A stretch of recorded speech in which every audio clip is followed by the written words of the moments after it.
تک آسمان و زمین قائم ہے.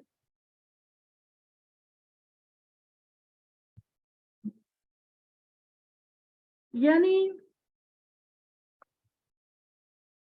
اللہ تعالیٰ نے یہ جملے کا ادبی پہلو آپ کو سمجھ آتا ہے کہ وہ جہنم میں رہیں گے جب تک زمین و آسمان قائم ہے. کیا مطلب ہے اس کا؟ نئے لوگ بتائیں، پرانے لوگ نہیں بتائیں، نئے لوگ بتائیں جو اب شامل ہوئے.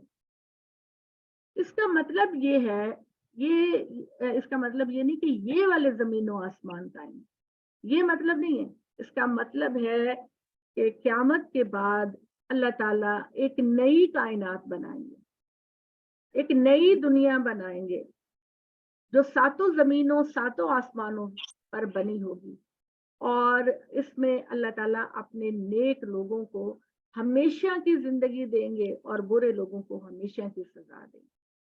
کبھی اینڈ نہیں ہوگا.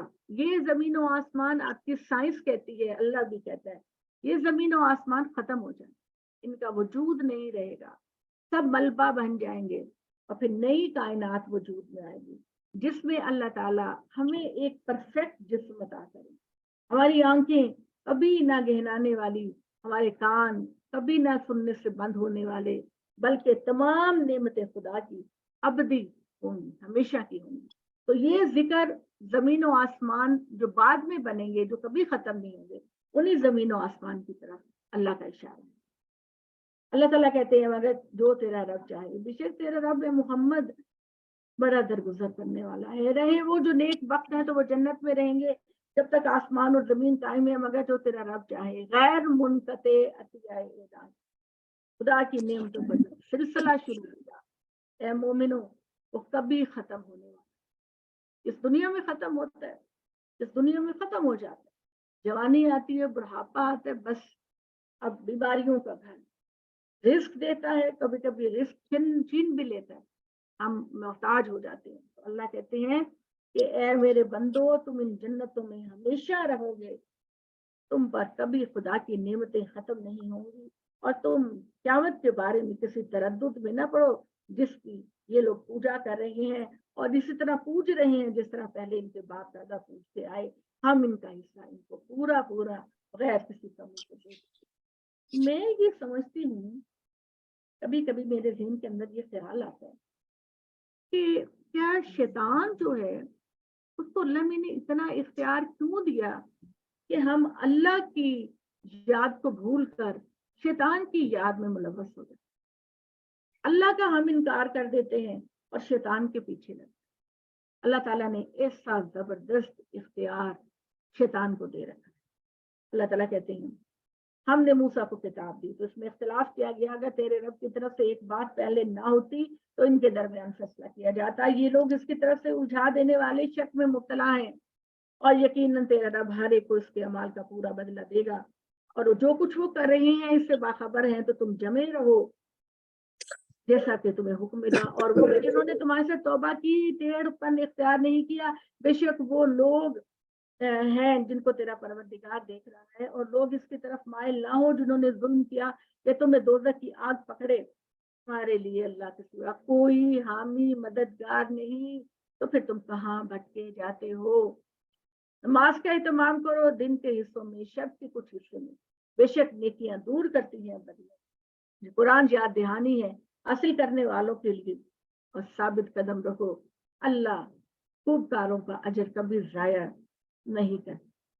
بس کیوں نہ ایسا ہوا کہ تم سے پہلے کی امتوں میں ایسے حاملین حق ہوتے جو زمین میں فساد پیدا کرنے سے روکتے، مگر تھوڑے ان میں سے جن کو ہم نے نجات دی. اور جن لوگوں نے اپنی جانوں پر ظلم کیا وہ اسی عیش میں پڑے رہے جس میں تھے، اور مجرم تھے. اور تیرا رب ایسا نہیں کہ بستیوں کو ہلاک کر دے بغیر اس کے کہ ان کی قوموں نے کوئی ظلم کیا ہو. اگر تیرا رب چاہتا ہے محمد تو لوگوں کو ایک ہی امت بنا دیتا، وہ برابر اختلافات میں رہیں گے سوائے ان کے جن پر تیرا رب کا رحم ہوا، اور اسی لیے اس نے پیدا کیا. اور تیرے رب کی بات پوری ہوئی کہ میں جہنم کو جنوں اور انسانوں سے بھر دوں گا. ظاہر بات ہے کہ جو شیطان کی پیروی کرے گا تو شیطان تو پھر اس کو دوزخ کے لیے تیار کرے گا. اور ہم نے تو رسولوں کی سرگشتوں میں ایک نصیحت تمہیں سنا رہے ہیں جس سے تمہارے دل کو تقویت ملے، اور اس میں تمہارے لیے حق آیا اور مومنوں کے لیے اس میں نصیحت اور یاد دہانی ہے۔ تو جو لوگ ایمان نہیں لا رہے، اے محمد ان سے کہہ دو کہ تم اپنے راستے پہ چلتے رہو، ہم اپنے راستے پہ چلیں گے، اور تم بھی انتظار کرو، ہم بھی انتظار کرتے ہیں۔ اور آسمان و زمین اور غیب کا علم اللہ کے پاس ہے، وہی تمام امور کا مرجع ہے، تو اسی کی طرف تم لوٹائے جاؤ گے، اور اسی پر بھروسہ کرو، اور تیرا رب جو کچھ تم کر رہے ہو سے بے خبر نہیں۔ بسم اللہ الرحمن الرحیم۔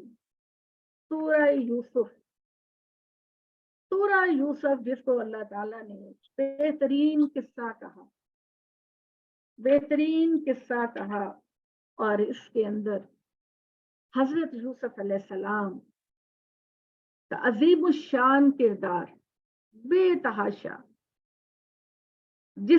جو ایک آئینہ ہے، ہم لوگوں کو بھی ایسا بننا چاہیے۔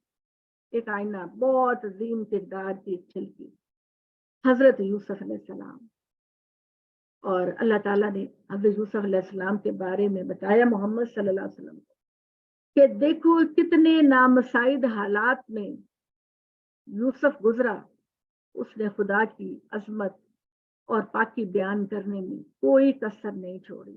تو دیکھو پھر ہم نے اس کو کتنا نہال کر دیا۔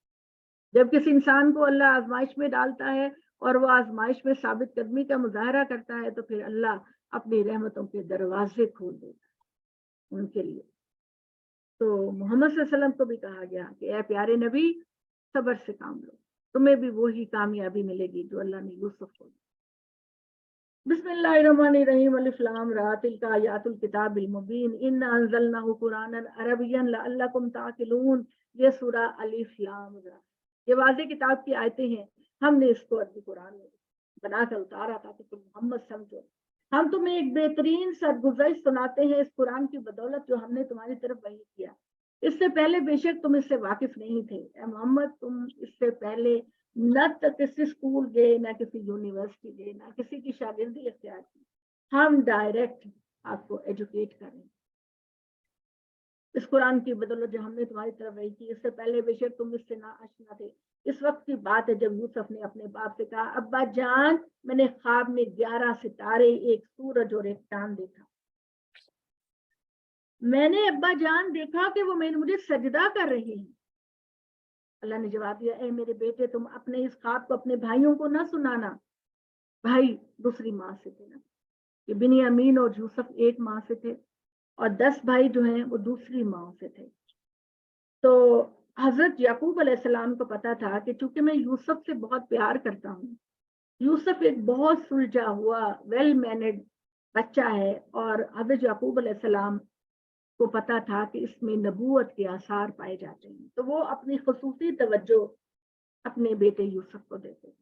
تو بھائیوں نے کہا کہ ہم یوسف کو راستے سے ہٹا دیتے ہیں تاکہ ابا جان کی توجہ ساری کی ساری ہماری طرف ہو۔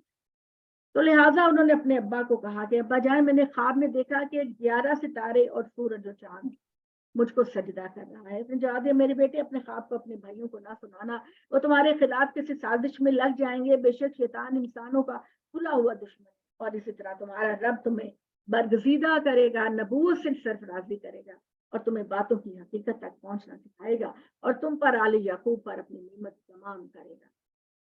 یعقوب کا نام اسرائیل تھا نا، یا حضرت یعقوب کا نام، اور ان کے 12 بیٹوں سے بنی اسرائیل کا ذکر ہے۔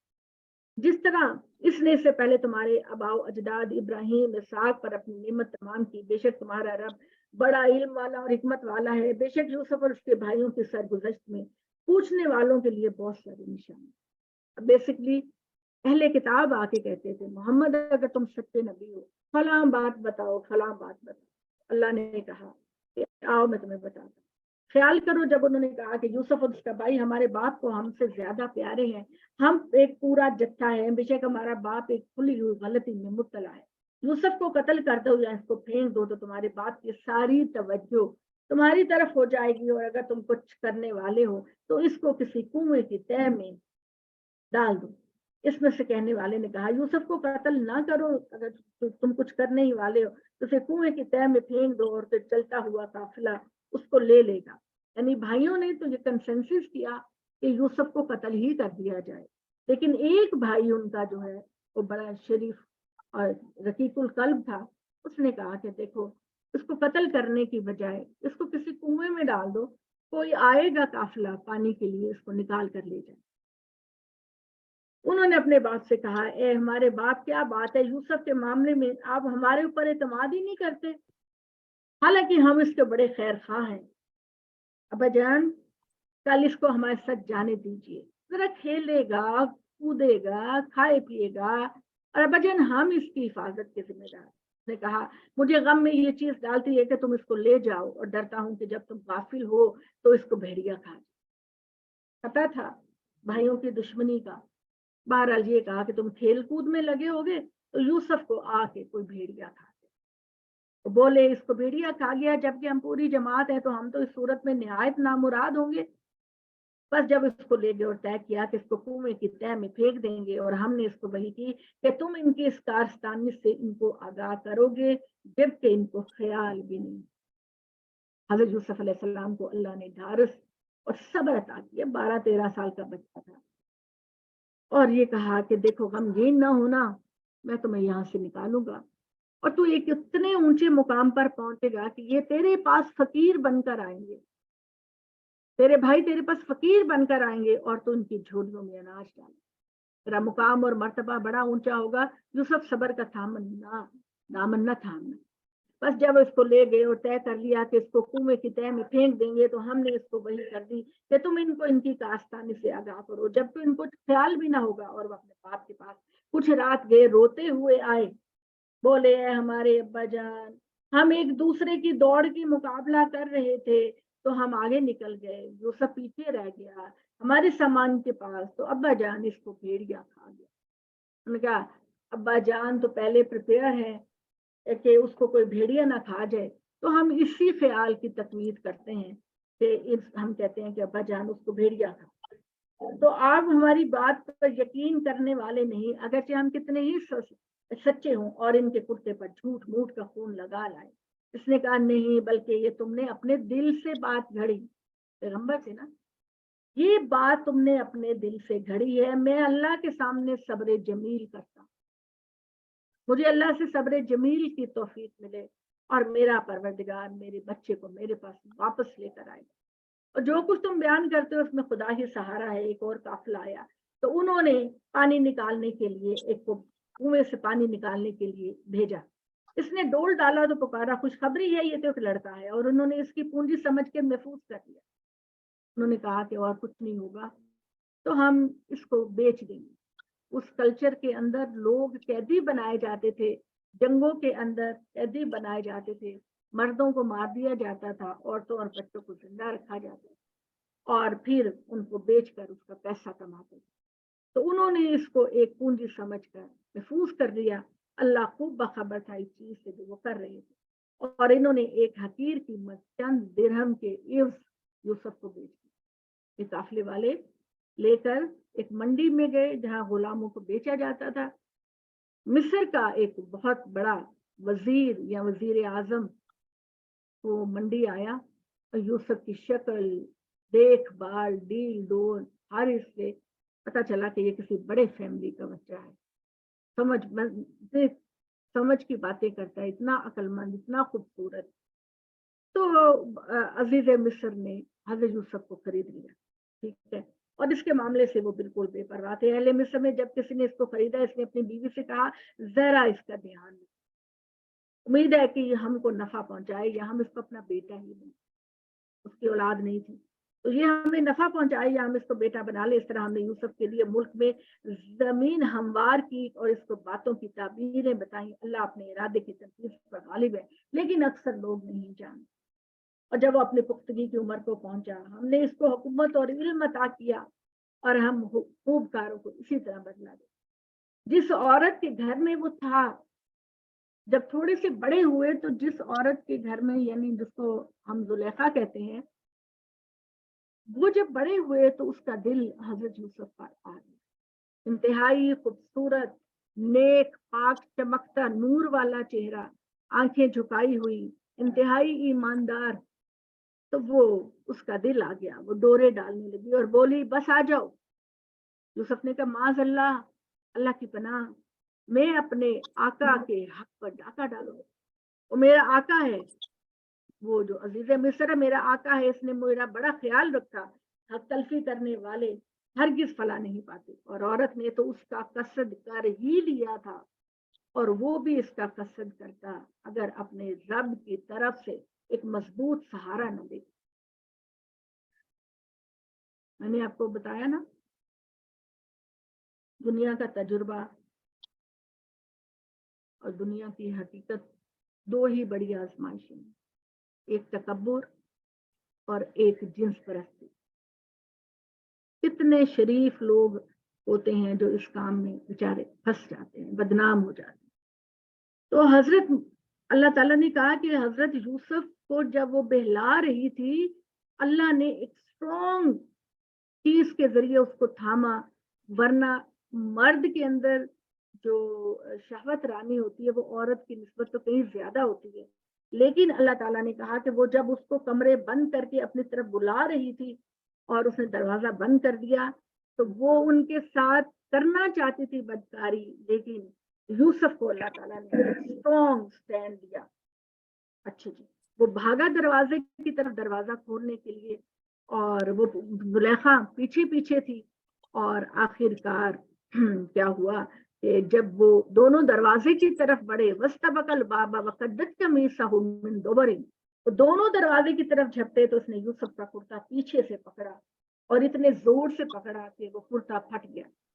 اور دونوں نے اس کے شوہر کو دروازے پر جب کنڈی کھولی، یوسف علیہ السلام نے کنڈی کھولی تو بالکل سامنے دیکھا کہ وہ کھڑے ہیں، پیچھے زلیخا کھڑی ہے، اور دروازے کے باہر جو ہے وہ اس کا شوہر کھڑا ہے. اتنی چلتر تھی، اتنی تیز عورت تھی کہ جب اپنے شوہر کو دیکھا تو جھوٹ موٹ کا رونا شروع کر دیا کہ یہ میرے ساتھ برا کرنے کا ارادہ تھا.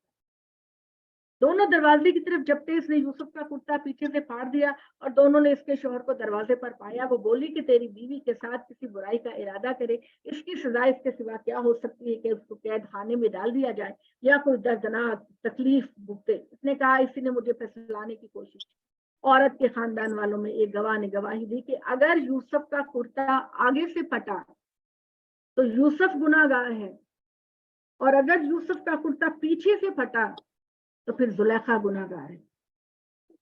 اور عورت کے خاندان والوں میں سے ایک نے گواہی دی کہ اگر اس کا کرتا آگے سے پھٹا تو وہ سچی ہے اور یہ جھوٹا ہے، اور اگر اس کا کرتا پیچھے سے پھٹا تو وہ جھوٹی ہے اور یہ سچا ہے. تو جب اس نے اس کا کرتا پیچھے سے پھٹا ہوا دیکھا تو بول اٹھا کہ بے شک یہ تمہارا ہی چلاکی ہے، اے زلیخا یہ تمہاری چلاکی اور مکاری ہے، اور تمہاری چلاکی اور مکاری بڑی پختہ ہوتی ہے. یوسف اس کو چھوڑ دو، اپنے گناہ کی معافی، بے شک تو ہی خطا وار ہے. زلیخا سے کہا اپنے گناہ کی معافی مانگ، بے شک تو ہی خطا کارا. اور شہر میں کچھ عورتوں نے کہا عزیز کی بیوی اپنے غلام پر ڈورے ڈال رہی. یہ بات ایک بریکنگ نیوز کی طرح پورے شہر میں پھیل گئی کہ عزیز مصر کی بیوی اپنے غلام کے عشق میں مبتلا ہے اور اس پر ڈورے ڈال رہی ہے. تو لوگوں نے زلیخا کو لعنت ملامت کی، مگر اس نے کہا کہ ٹھیک ہے، اگر مجھے لعنت ملامت کرتی ہو تو ذرا تم تو بچ کے دکھاؤ، آؤ میرے گھر دعوت پر آؤ، کھانے پر آؤ، تمہارے سامنے لے کر آتی ہوں، ذرا اپنے جذبات کو جو ہے وہ بچا کر دکھاؤ. ٹھیک ہے. تو کیا ہوا، شہر میں کچھ عورتوں نے کہا عزیز کی بیوی اپنے غلام پر ڈورے ڈال رہی ہے، اس کے عشق میں دیوانی ہو گئی ہے، تو ہم نے اس کو کھلی حماقت میں مبتلا کر دیا. تو جب اس نے ان کے حال کو دیکھا تو اس نے بلایا اور ان کے لیے ایک محفل راستہ کی، اور اس میں ہر ایک کو ایک ایک چھری اور یوسف دی، اور یوسف سے کہا ان کے سامنے آؤ. جب انہوں نے یوسف کو دیکھا، اس کا نورانی چہرہ، اس کا خوبصورت چہرہ، اس کی شرافت، اس کے غزے بسر سے کام لینا، ادب آداب، وہ اس کی عظمت سے حیران رہ گئے. انہوں نے اب یہاں پر میں تھوڑی سی آپ لوگوں کی کریکشن کرانا چاہتی ہوں کہ میں نے جو بچپن میں سنا اور آپ لوگوں نے بھی سنا، اس میں آپ نے یہ سنا ہوگا کہ وہ اتنے خوبصورت تھے کہ خواتین جو محفل میں بیٹھی پھل کھا رہی تھی ان کے ہاتھ کٹ گئے، چھری ان کو لگ کے ان کے ہاتھ کٹ کے، اور ان کے جو زخم ہیں وہ ریسنے لگے. دیکھیے قرآن مجید کی آیت نمبر کیا ہے جی 41 ہے 36 ہے 41 ہے، میرے پاس بہت باریک ہوتا ہے تو مجھے نظر نہیں آتا. تو بہرحال 31 ہاں، تو انہوں نے کیا کیا کہ ان کے ہاتھ کٹ گئے. اگر ہوتا نا تو یہ 31 کے درمیان میں آئے تو لفظ ہوتا کتے نہ ایدیہن، کتے نہ پیسیو وائس فیل ہے، جس کا مطلب ہے کہ اتنی بے اختیاری میں انہوں نے چھری پکڑی کہ ان کی انگلیاں کٹ گئیں. یہ لوگ کہتے ہیں اس کے لیے لفظ ہونا چاہیے کتے نہ، مگر یہاں پر آپ دیکھیں کہ لفظ ہے کتانا ایدیہن، انہوں نے ارادتاً اپنی انگلیاں کاٹی کیونکہ انہوں نے دھمکی دی تھی یوسف کو کہ اگر تم ہمارے قریب نہ آئے تو ہم اپنی انگلیاں کاٹ لیں گے. تو ان میں سے ہر ایک نے کوشش کی کہ حضرت یوسف علیہ السلام کو اپنے قریب کر سکیں اور اس چیلنج کو قبول کر سکیں. تو انہوں نے ان کی عظمت سے محبود ہو گئی، انہوں نے اپنے ہاتھ زخمی کر لیے اور بولے کہ حاشا للہ یہ آدمی نہیں، یہ تو کوئی فرشتہ ہے. وہ بولی کہ یہی ہے جس کے بارے میں تم مجھے ملامت کر رہی تھی، بے شک میں نے اس پر ڈورے ڈالے ہیں، لیکن اگر یہ بچ نکلا اور اگر اس نے وہ نہ کیا جو میں اس کو کہہ رہی ہوں تو وہ ضرور قید خانے میں جائے گا اور ذلیل ہوگا. نے دعا کی اے میرے رب، اے میرے رب رب السجن، اے میرے رب قید خانہ مجھے اس بات کے زیادہ محبوب ہے اس بات کی طرف جس کی طرف خواتین مجھے دعوت دے رہی ہیں. یہ خواتین پروردگار یہ ہائی سٹیٹس کے لوگ ہیں، میں کب تک ان سے بچوں؟ تو مجھے جیل میں ڈال. اور اے پروردگار اگر تم نے ان کی چالوں کو مجھ سے دور نہ کیا تو میں ان کی قائل ہو جاؤں گا اور اس بات سے مغلوب ہو جاؤں گا. تو اس کے رب نے اس کی دعا کو قبول کیا اور اس کے چرتر کو اس سے دفاع کر دیا. بے شک وہ سننے والا اور جاننے والا ہے. پھر نشانیاں دیکھ چکنے کے بعد انہیں شہر کے جو اکابر تھے، بڑے لوگ تھے، ان کو یہی معلوم ہوا کہ کچھ دیر کے لیے یوسف کو قید خانے میں ڈال دیتے اور وہ ان کے ساتھ 2 اور جوان بھی جیل خانے میں داخل. اگر یوسف بے گناہ جیل خانے میں گئے، 2 اور لڑکے بھی جیل خانے میں گئے. انہوں نے جب دیکھا کہ یوسف کتنا عبادت گزار، پاک صاف شریف، کسی کے معاملات میں مداخلت نہیں کرتا، ہر وقت عبادت کرتا رہتا ہے، تو انہوں نے کہا کہ اے یوسف ہم کئی دنوں سے ایک خواب دیکھ رہے ہیں، تو ذرا ہمیں خواب کی تعبیر تو بتا. ان میں سے ایک نے کہا کہ میں اپنے آپ کو خواب میں دیکھتا ہوں کہ میں شراب نچوڑ رہا ہوں، اور دوسرے نے کہا کہ میں اپنے آپ کو دیکھتا ہوں کہ میرے سر پر روٹی ہے جس میں سے چڑیاں کھا رہی ہیں. تو اے یوسف ہمیں تعبیر بتاؤ، ہم آپ کو خوبکاروں میں سے سمجھتے ہیں. حضرت یوسف نے موقع غنیمت جانا. انہوں نے کہا کہ ٹھیک ہے میں تمہارے خواب کی تعبیر بتاتا ہوں، مگر تمہیں کہتا ہوں کہ ایک اللہ پر ایمان لیتا ہے.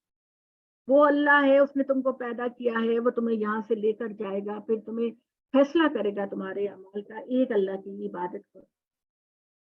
تو حضرت یوسف نے ان کو دعوت دی. اس نے کہا جو کھانا تم مجھے ملتا ہے وہ آئے گا نہیں کہ میں اس کے آنے سے پہلے پہلے تمہیں تعبیر بتا دوں. یہ اس علم میں سے ہے جو میرے رب نے مجھ کو سکھایا. میں نے ان لوگوں کے مذہب کو چھوڑا جو اللہ پر ایمان نہیں رکھتے اور آخرت پر ایمان نہیں رکھتے، اور میں نے اپنے بزرگوں کو ابراہیم، اسحاق، یعقوب کے مذہب کی پیروی کی. ہمیں حق نہیں کہ ہم کسی چیز کو اللہ کا شریک ٹھہرائیں، یہ اللہ کا ہم پر اور لوگوں پر فضل ہے، لیکن اکثر لوگ نہیں جانتے. اے میری جیل کے ساتھیوں، کیا الگ الگ بہت سے رب بہتر ہے یا اکیلا پروردگار؟ یوسف نے ان کو دعوت دی ایک اللہ کافی ہے، یہ بہت سارے تم اس کے سوا نہیں پوچھتے مگر چند ناموں کو جو تم نے اور تمہارے باپ دادا نے رکھے. اللہ نے ان کی کوئی دلیل نہیں اتاری. اختیار اور اقتدار صرف اللہ کا ہے، اور اس نے حکم دیا ہے کہ اللہ کے سوا کسی کی پرستش نہ کرو. یہی دین قیم ہے، لیکن اکثر لوگ نہیں جانتے. اے میری قید خانے کے 2 ساتھیوں، تم میں سے ایک تو اپنے آقا کو شراب پلانے کی خدمت انجام دے گا، دوسرا اس کو سولی دی جائے گی کہ بندے اس کے سر سے نوچ نوچ کر کھائیں. انگور نچوڑنے والا بادشاہ کا ساقی بنے گا، اور دوسرا جس نے دیکھا کہ میرے سر پر روٹیاں ہیں اور پرندے اس کو نوچ نوچ کر کھا رہے ہیں، اس کو پھانسی کی سزا ہوگی اور پرندے اس کا گوشت کھائیں گے. ان دونوں میں سے جن کے بارے میں اس نے خیال کیا کہ وہ ٹوٹ جانے والا ہے، ان سے کہا جب تم چھوٹ کر اپنے آقا بادشاہ کے پاس جاؤ گے تو شیطان نے تو آپ بادشاہ کے سامنے میرا ذکر کرنا. وہ قید سے چھوٹ کر جا کر اتنا مست ہوا اپنی آزادی میں کہ حضرت یوسف کی بات نہ کر سکا وہ بادشاہ کے. تو شیطان نے اس کو اپنے آقا سے ذکر بلا دیا. بس وہ جیل خانے میں کئی سال پڑا رہا. اور بادشاہ نے کہا کہ میں نے خواب میں دیکھا کہ 7 موٹی گائیں ہیں جنہیں 7 دبلی گائیں کھا رہی ہیں، اور 7 سبز بالیاں ہیں اور 7 خشک بالیاں. اور درباریوں میری خواب کی تعبیر بتاؤ، میں بہت بے چین ہوں، مجھے بہت بے چینی ہے، بار بار مجھے یہ خواب کیوں آتا ہے. وہ بولے یہ ایسے ہی خواب ہے، ذہنی پریشانی کی وجہ سے آ جاتا ہے، بادشاہ سلامت آپ فکر نہ کریں، اور ہم خواب کی حقیقت بتانے پر قادر بھی نہیں. تو ان دونوں میں سے جو ان کا ساقی تھا جیل سے چھوٹ کر گیا تھا، اس کو حضرت یوسف کی یاد آئی. وہ بولا آپ لوگ مجھے جانے دیں، میں ایک بندے سے اس خواب کی تعبیر پوچھ کر آتا ہوں، اور اے بادشاہ پھر آپ کو بتاتا ہوں، آپ کی بے چینی دور ہو. یوسف اے راست باز انسان. دیکھیے مشکلات آتی ہیں، اللہ کے بندے سلامتی ثابت قدمی کا مظاہرہ کرتے ہیں تو اللہ کتنا انعام دیتا ہے. تو وہ بندے نے آ کے سیدھا کہا یوسف سچے آدمی، ہمیں 7 موٹی گایوں کے بارے میں جنہیں 7 دبلی گائیں کھا رہی ہیں اور 7 بالیوں اور دوسری 7 خشک بالیوں کے بارے میں بتائیے، تاکہ میں لوگوں کے پاس جاؤں اور ان کو بتاؤں ان بالیوں. اس نے کہا کہ تم 7 سال برابر کاشتکاری. یوسف نے کہا تم 7 سال برابر کاشتکاری کرو گے اور اگلے جو 7 سال آئیں گے ان میں قحط پڑے گا، لوگوں کے گھروں میں کچھ کھانے کو نہیں، لوگ بھوکے مرنے لگ جائیں گے. تو تم ایسا کرنا کہ جب فصل کاٹو ان 7 سالوں میں تو اس فصل میں سے جتنا تم نے استعمال کرنا ہے بس اتنا ہی نکالو، اور باقی کو اپنے سٹور میں رکھ دو، اور ان کو بالیوں کے اندر ہی رکھنا تاکہ کیڑا نہ لگے.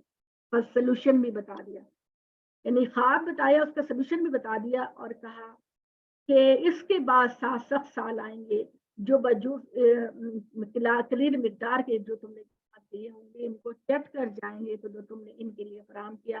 اس کے بعد ایک سال آئے گا جس میں لوگوں کی فریاد رسی ہوگی اور لوگ اس میں انگور نچوڑیں گے.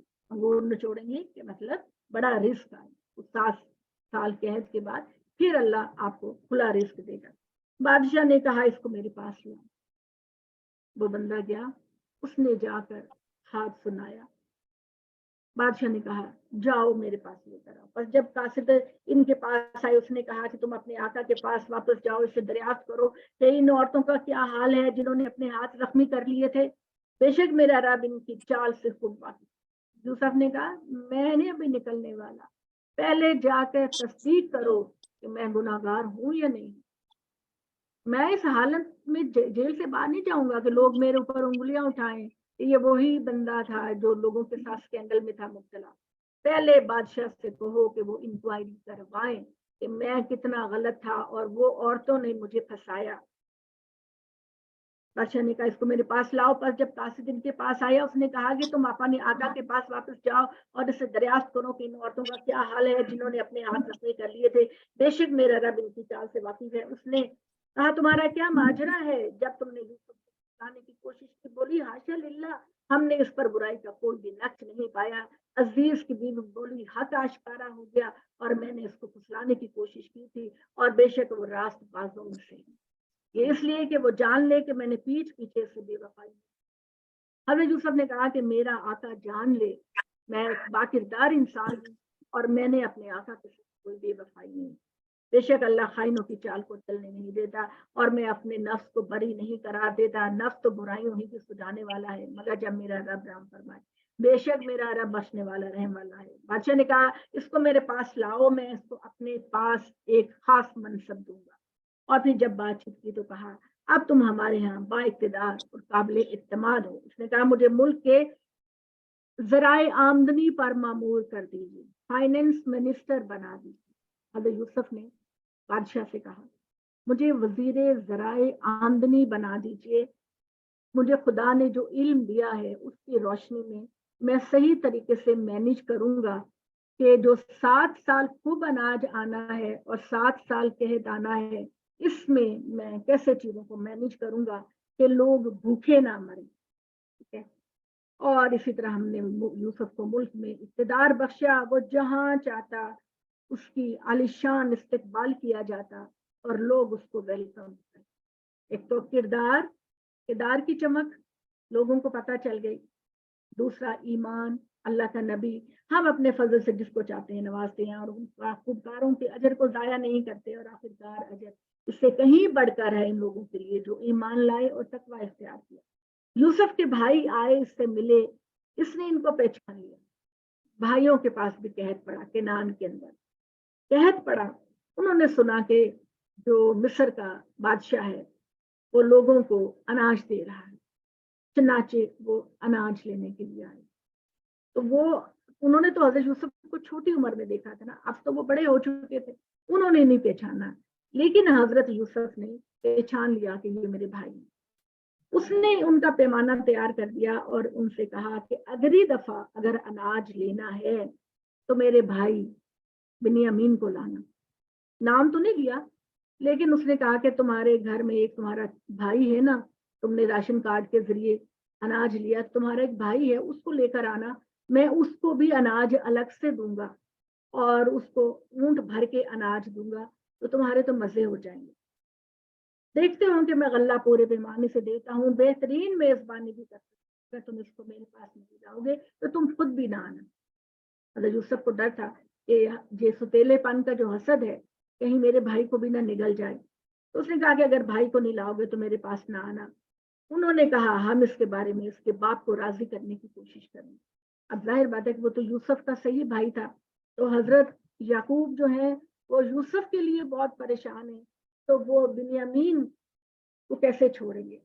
اس نے کہا کہ باپ کو راضی کرنے کی کوشش کریں گے، اور اس نے نوجوانوں کو حکم دیا کہ ان کا دیا ہوا مال ان کے کجاووں میں ڈال دو، جبکہ وہ اپنے اہل و عیال میں پہنچیں گے، اس کو پہچانیں گے تاکہ وہ پھر آئیں. تو جب وہ اپنے باپ کے پاس لوٹے انہوں نے کہا ابا جان ہم اب آگے کو غلے سے محروم کر دیے گئے ہیں، کیونکہ بادشاہ نے کہا ہے کہ ہمارے بھائی کو بھی لیتا رہا اگر ہم غلہ لائیں اور اس کی حفاظت کا عہد کرتے ہیں. نے کہا کہ اس معاملے میں تم پر میرا اعتماد نہیں، مگر ویسا ہی جیسا کہ میں نے اس سے پہلے بھائی کے معاملے میں تم سے کیا، اللہ بہترین محافظ، سب سے بڑھ کر رحم کرنے والا. تو جب انہوں نے اپنا سامان کھولا تو دیکھا کہ ان کی پونجی ان کے کجاووں میں ہی ڈال دی گئی. کجاوا کہتے ہیں اونٹ کے اوپر جو وہ رکھا جاتا ہے نا، سیٹ رکھی جاتی ہے، تو وہاں پر انہوں نے ان کا غلہ رکھا تو پیسے بھی لوٹا دیے. بولے ابا جان ہمیں کیا چاہیے، یہ ہماری پونجی ہے، ہمیں لوٹا دی گئی ہے، اپنے اہل و عیال کے لیے رسد لائیں، اپنے بھائی کی حفاظت کریں گے اور ایک اونٹ بھر کر اناج علیحدہ ملے گا، یہ غلہ تو تھوڑا ہے. اس نے جواب دیا میں اس کو تمہارے ساتھ تحفظ نہیں بھیجوں گا جب تک تم مجھ سے خدا کے نام پر وعدہ نہ کرو گے کہ تم اس کو میرے پاس ضرور لاؤ گے، اللہ یہ کہ تم کہیں گر جاؤ. تو جب انہوں نے اس کو اپنا پکا کال دے دیا، اس نے کہا جو قول و قرار ہم کر رہے ہیں اللہ اس پر نگہبان ہے. اور اس نے ہدایت کی کہ میرے بیٹو تم سب ایک ہی دروازے سے داخل ہونا، الگ الگ مختلف دروازوں سے داخل نہ ہونا. میں اللہ کے مقابلے میں تمہارے کچھ کام نہیں آ سکتا، اختیار تو بس اللہ کا ہے، میرا بھروسہ اسی پر ہے، اور بھروسہ کرنے کے لیے ہمیں چاہیے کہ ہم اللہ پر اعتماد کریں. تو جب وہ داخل ہوئے، جبکہ ان کے باپ نے ان کو ہدایت کی تھی، باپ نے کہا تھا کہ علیحدہ علیحدہ دروازوں سے جانا، اکٹھے 11 بھائی ایک دروازے سے نہ جانا، کیونکہ چوری چکوری اور ڈاکے کا اندیشہ ہے. بے شک اس علم سے بہراور ہے جو ہم نے اس کو دیا. تو جب یہ لوگ یوسف کے پاس پہنچے، اس نے اپنے بھائی کو خاص اپنے پاس جگہ دی، بتایا کہ میں تمہارا بھائی ہوں، تو جو کچھ تم کر رہے ہو اس سے ازبدہ خاطر نہ ہونا. تو پس جب ان کا سامان تیار کرا دیا گیا، کٹورا یوسف نے اپنے بھائی کے کتابے میں رکھ دیا. پھر ایک منادی کرنے والے نے کہا اے کافروں والو تم چور ہو. چور انہوں نے اس معنی میں کہا کہ تم نے اپنے باپ سے وعدہ کیا اور امانت لی کہ ہم یوسف کی حفاظت کریں گے، اور تم نے اس میں دفع کی. اس معنوں میں انہوں نے کہا، بتایا کہ میں تمہارا، جب یہ لوگ یوسف کے پاس پہنچے تو کہا کہ تم لوگ چور ہو. انہوں نے کہا اس کی طرف مڑ کر دیکھا, ہم نے کیا چیز چوری کی؟ انہوں نے کہا کہ ہم شاہی پیمانہ نہیں پا رہے, اس کو جو لائے گا اس کے لیے 1 اونٹ بھر کے اناج ہوگا اور میں اس کا ضامن. انہوں نے کہا خدا کی قسم آپ جانتے ہیں ہم اس ملک میں اس لیے نہیں آئے کہ فساد برپا کریں, ہم چوری کرنے والے لوگوں میں سے نہیں. انہوں نے کہا اگر تم جھوٹے ثابت ہوئے اور چوری کرنے والے کی کیا سزا ہے؟ وہ بولے کہ ہمارے علاقے میں جو چوری کرتا ہے اس کو پکڑ لیا جاتا ہے. اور جب انہوں نے سجاووں کی تلاشی لینے کی کوشش کی تو سب سے پہلے بھائیوں کی تلاشی لی اور سب سے آخر میں بنیامین کی تلاشی لی. تو بنیامین کے کجاوے سے بادشاہ کا کٹورا نکل آیا اور انہوں نے کہا کہ ہم اس کو اپنے پاس رکھیں گے, تم چلے جاؤ. انہوں نے کہا اگر یہ چوری کرے تو کوئی حیرت کی بات نہیں, اس کا بھائی یوسف بھی چور تھا. جسٹ امیجن کہ جو قدورت ہوتی ہے انسان کی, دل میں جو نفرت ہوتی ہے وہ اس کو حق کے کتنے خلاف لے جاتی ہے. تو لہٰذا ہم نے کہا ہاں اس کے چوری چور ہی ہے, اس کا بھائی بھی چوری کرتا. یوسف نے اس بات کو اپنے دل میں رکھا, اس کو ان پر ظاہر نہیں ہونے دیا. دل میں کہا تم خود بد کردار لوگ ہو اور جو کچھ تم بیان کر رہے ہو اللہ اس پہ واقف ہے. انہوں نے کہا اے عزیز, اس کا ایک باپ ہے جو بہت بوڑھا ہے, یعقوب, آپ اس کی جگہ ہم میں سے کسی کو روک لیجیے, ہم نہایت ہی اچھا سمجھتے ہیں آپ کو. اس نے کہا اللہ پناہ میں رکھے اس بات سے کہ ہم اس کے سوا کسی کو پکاریں جس کے پاس ہم نے اپنی چیز پائی ہو, اس صورت میں ہم نہایت ظالم ٹھہریں گے. جب وہ اس سے مایوس ہو گئے تو آپس میں مشورہ کرنے لگے. ان کے بڑے نے کہا کیا تم کو علم نہیں کہ ہمارے باپ نے اللہ کے نام پر تم سے مضبوط قول کرا دیا ہے, اور اس سے پہلے یوسف کے معاملے میں جو غلطی تم سے سرزد ہو چکی ہے اور تمہارے علم میں ہے, تو میں تو اس زمین سے ٹلنے والا نہیں جب تک میرا ابا جان مجھ کو اجازت نہ دے یا میرا اللہ میرے لیے کوئی فیصلہ نافذ نہ کر دے. وہی بہترین فیصلہ. جو بڑا بھائی تھا یہودا, کمپیریٹیولی وہ بہتر تھا, اسی نے قتل کرنے سے منع کیا. اب وہی کہہ رہا ہے کہ میں بنیامین کے بغیر نہیں جاؤں گا, کیونکہ ابا نے پکی قسم لے کر ہم سے وعدہ کیا. تو ہم نے وہی بات کی جو ہمارے علم میں آئی. ہم غیب کے نگہبان نہیں, آپ اس بستی کے لوگوں سے پوچھ لیں جس پر ہم رہے اور اس میں ہم آئے کہ ہم بالکل سچے ہیں. اس نے کہا تمہارے دل نے یہ بات گھڑی ہے تو صبر جمیل ہی اولا ہے, امید ہے اللہ ان سب کو میرے پاس لائے گا. بے شک اللہ علم و حکمت والا ہے. اور اس نے منہ پھیرا اور کہنے لگا ہائے یوسف. جب بنیامین کو ہو گیا تو یوسف کی بھی یاد آ گئی, دوبارہ سے رونے لگے, یوسف کو یاد کرنے لگے اور وہ گھٹا گھٹا رہنے لگا. وہ بولے بخدا آپ یوسف کی یاد میں رہیں گے یہاں تک کہ آپ دنیا سے چلے جائیں گے یا ہلاک ہو جائیں گے. اس نے کہا میں اپنی پریشانی اور اپنے غم کا شکوہ صرف اپنے اللہ سے کرتا ہوں. میں اللہ کی جانب سے وہ باتیں جانتا ہوں جو تم نہیں جانتے. اے میرے بیٹو جاؤ یوسف اور اس کے بھائی کی ٹو لگاؤ اور اللہ کی رحمت سے مایوس نہ. اللہ کی رحمت سے مایوس تو بس کافر ہو. چنانچہ جب وہ دوبارہ بادشاہ کے پاس آئے تو کہنے لگے اے عزیز مصر, ہم اور ہمارے اہل و عیال بڑی تکلیف, ہمارے پاس پیسے بھی زیادہ نہیں, آپ بڑے نرم دل اور محبت کریں, ہمیں غلہ پورا دیجیے اور صدقہ اور خیرات کے طور پر بھی ہمیں کچھ دیں. اللہ تعالیٰ صدقہ کرنے والوں کو بدلہ عنایت فرماتا ہے. اس نے کہا تمہیں کچھ پتا ہے کہ تم جہالت میں مبتلا ہو کر یوسف اور اس کے بھائیوں کے ساتھ تم نے کیا کیا؟ وہ بولے اوہ تم یوسف ہو. ہم لوگوں کو شک تو پڑتا تھا لیکن ہم سوچ بھی نہیں سکتے تھے کہ تم ایک کنویں سے نکل کر اتنی بڑی تخت پر جا بیٹھو گے. تو یہ اللہ کی دین ہوتی ہے.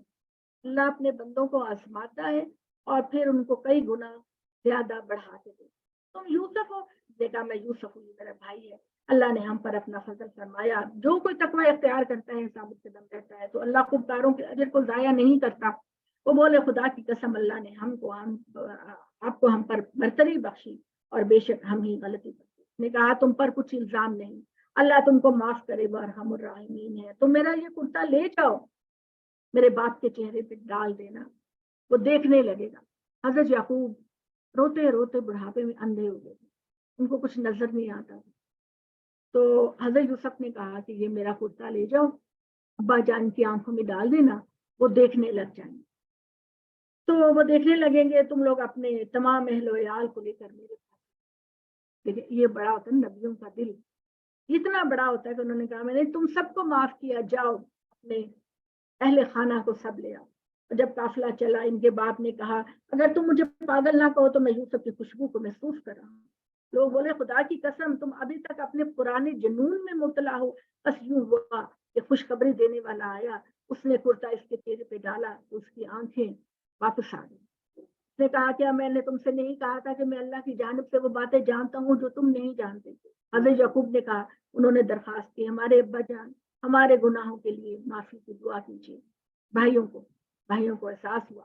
انہوں نے کہا کہ آپ دعا کیجیے, بے شک ہم ہی قصوروار ہوئے. اس نے کہا میں جلد اپنے رب سے تمہارے لیے مغفرت کی دعا کروں گا اور وہی پروردگار بخشنے والا اور رحم فرمانے والا ہے. بس جب وہ یوسف کے پاس پہنچے اس نے اپنے والدین کو اپنے پاس جگہ دی اور کہا مصر میں انشاءاللہ اب بڑی عزت اور وقار سے رہیں. اس نے اپنے والدین کو تخت پر اپنے ساتھ بٹھایا اور سب اس کے سامنے سجدہ ریز ہو گئے. 11 بھائی ماں اور باپ اس کے تعظیم کا سجدہ ہوتا تھا, عبادت کا سجدہ نہیں, تعظیم کا سجدہ ہوتا تھا.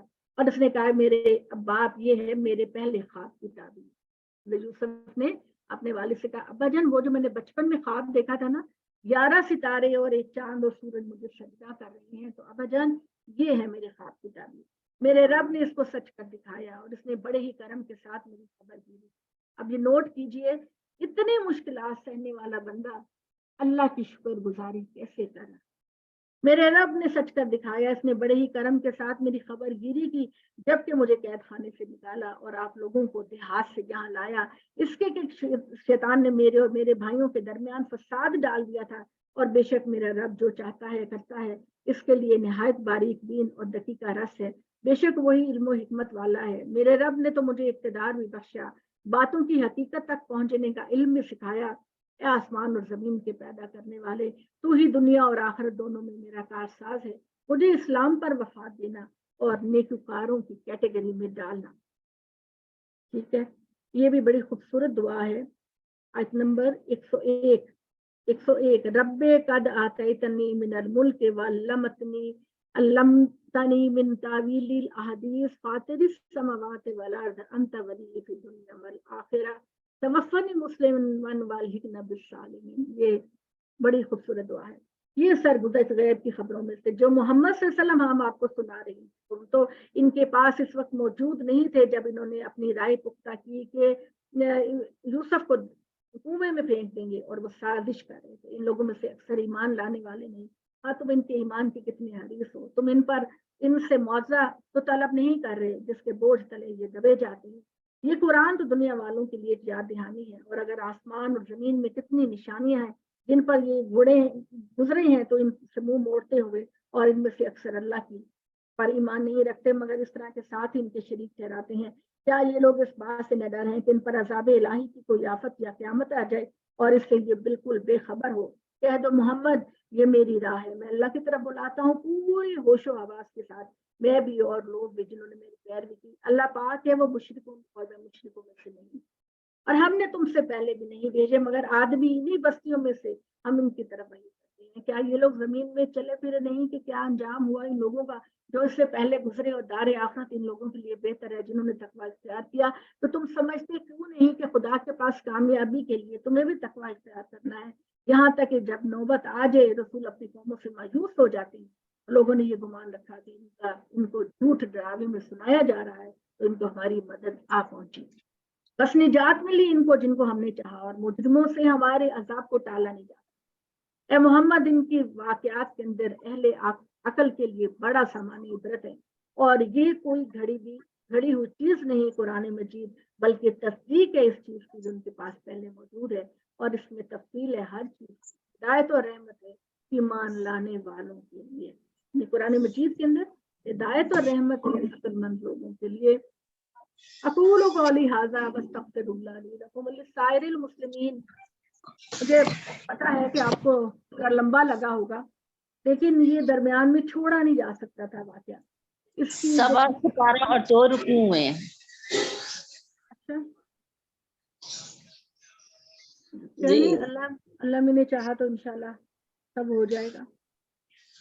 جی ماشاءاللہ 13واں پارہ ایک پاؤ سے زیادہ ہو گیا ہے. 2 رکوع ہیں اوپر جی سوا, مطلب آدھا 1 پاؤ اور 2 رکوع.